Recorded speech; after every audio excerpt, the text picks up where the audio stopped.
Thank you so much, Miss Regina Bless, for today in history and some observances of the day. Up next, we have the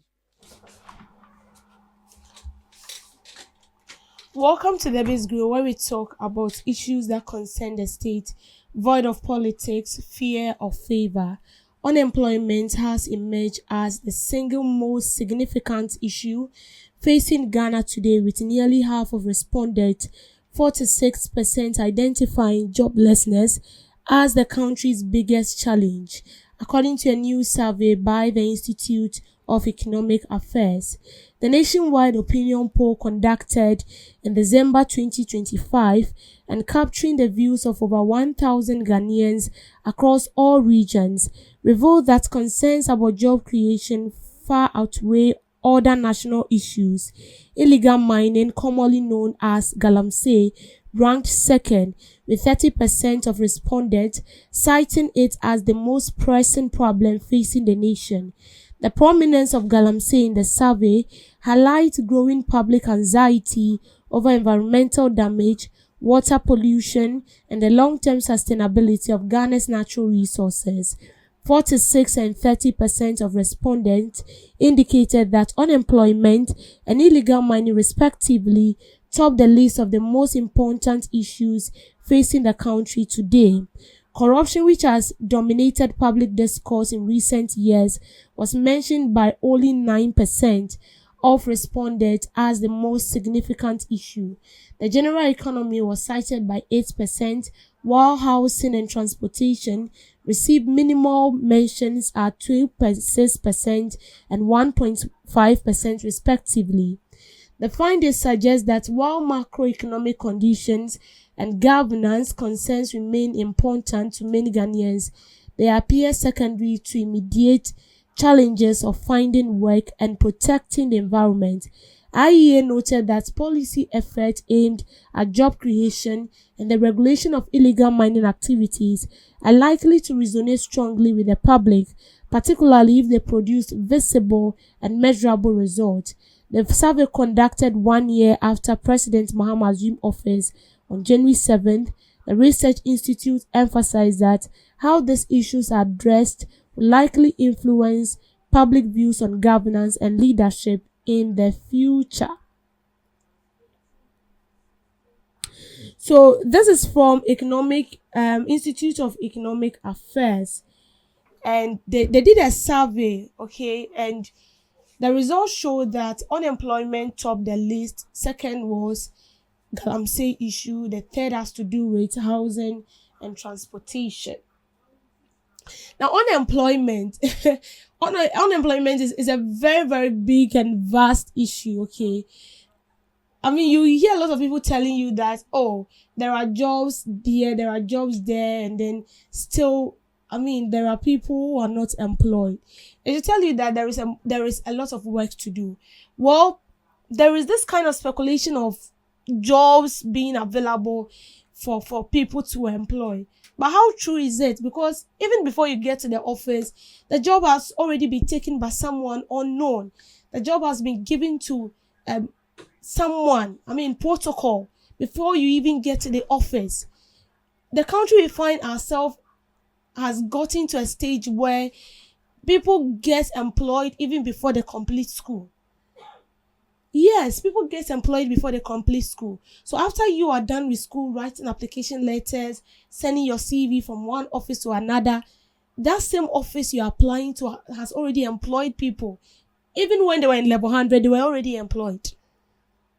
And so when you get it, they'll tell you there is no job. And so by the time the person completes with level 400, the person is already employed. And so you who have completed school for like 5 years, 10 years, you are still in the house because you have no one to do the connections for you.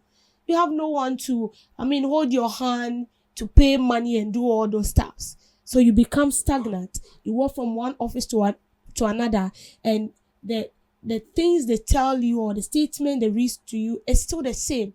You know, the most painful aspect is you going in for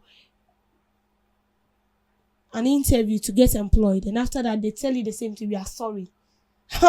You kept hearing this over and over again, and it's not as if the works or the jobs are not available. They are there, but it has already been taken. Back in school, I had colleagues who, at level 100, they know that there is work. They know that there is work that awaits them. And so they don't even need to. The only thing they need is certificate. I had a colleague back in the university who told me that what I need right now is a certificate.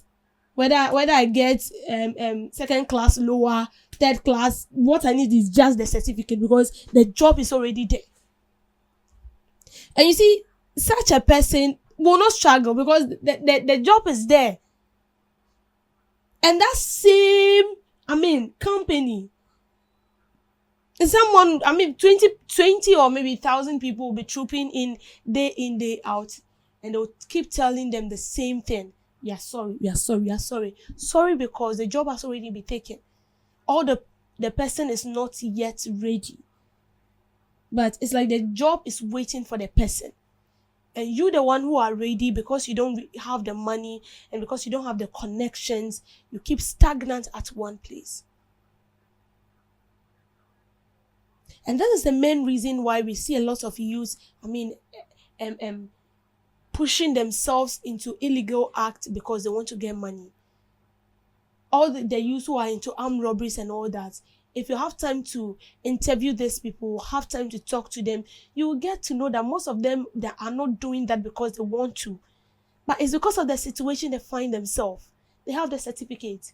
They've graduated. They are good. But they're not getting their work. And so they cannot sit idle. They have to feed. They are humans. They have a place. They want a place to lay their head. They need shelter. They need clothes. And so they need to engage themselves in something to get the money. So what would they do? They need to go into robbery, rob people, take something that do not belong to them because they want to survive. And we have a lot of them also shifting into illegal mining because there is money there. See, don't have it in mind that most of the youth engage in illegal mining. They don't know the effects of illegal mining. They don't know that illegal mining is a 50-50 affair. It's a probability that you either go into that pit and you will not return, or you go there and then you come back. They are aware, but what would they do? What would they do? Nothing, because that is what they feel like is going to give them more money. That is what they feel like. It's like it's a hand-on-hand job. And so they are into it. Most of them are not happy doing what they do. All those young ladies in prostitution and all that, they are not happy in doing it. Sometimes I feel like you should get closer to people and talk to them. Then you understand why they do what they do and why they behave the way they behave. 99% of them are not happy in doing what they do. But that is the only thing they have to do. Or that, let me say, that is the only option for them because there is no other option. Why? Because the jobs are there, but it's already occupied. And sometimes you go into employ, and then some of these employees want to take advantage of the ladies before they even offer them jobs. That is where we've gotten to. And sometimes you need to pay a huge sum of money. See, even if, I remember some time ago, there was this company that is owned by the government, and then they said they were looking for employees. So it was a directive from the government that people should come and employ. Can you imagine when they released the forms and all that? It was full because the people who have been entrusted with that kind of with that kind of, should I say, job, or the people who have been entrusted to give out those forms have already filled the forms with the people they know, the people they are related to. So by the time you get there, the forms it's finished. And that is why we always cry that, oh, ejumani wo, but obiafa, or it has been given to known people. You have no connection.